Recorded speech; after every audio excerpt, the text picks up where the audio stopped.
Genesis chapter 3, verse 16.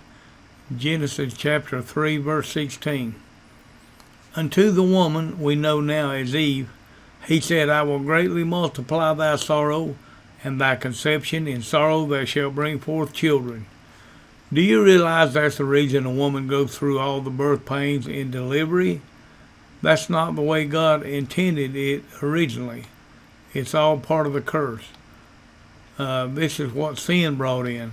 Also, remember way back in chapter 2, God looked at all his creation. He had charged the creation with all the energy that it needed, and that became the first law of thermodynamics.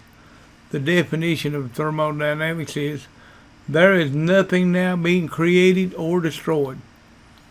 Now, with sin coming into the picture and the curse on the scene, the second law of thermodynamics became operative. And do you know what that is? Even though there is nothing being created nor destroyed, yet everything is constantly going into a less usable state. Or in other words, we're all in a state of decay. Everything is in a state of decay. The best way I can describe that is, say you have a beautiful home and everything about this home is tip-top. Then you decide to leave for town for a year and don't leave anyone in charge to watch over your property. So you lock the door and leave. What do you think your beautiful property is going to be like 12 months later? Will it be better or worse? Worse. Something is going to happen in that 12-month period. A windstorm will blow off some shingles. A hailstorm may break some windows. Something is always going to make that house deteriorate. The scientific word, of course, is entropy. Everything is constantly moving into a less usable state. Another, for instance, is you take a tree that may have taken nature 100 years to grow.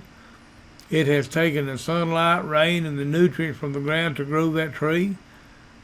The tree is cut down and is put into the fireplace.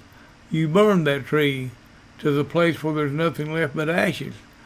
Now, in our common everyday thinking, that tree is destroyed, but really it isn't.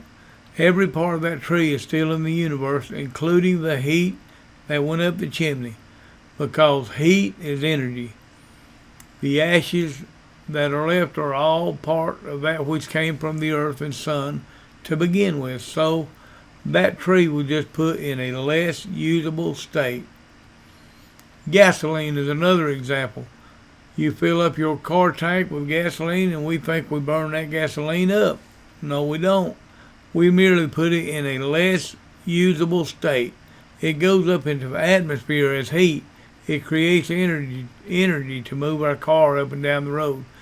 And that all part and parcel then of the second law of thermodynamics, that everything is constantly going into a less usable state. Isn't that something? They should tell us sooner or later. Everything is going to run out of steam, but God in his sovereign grace has so programmed it that we're not going to run out and things are going to fall apart, because God has set everything in place. So there is enough to take it to the end of his program. Now, that's all part of the curse.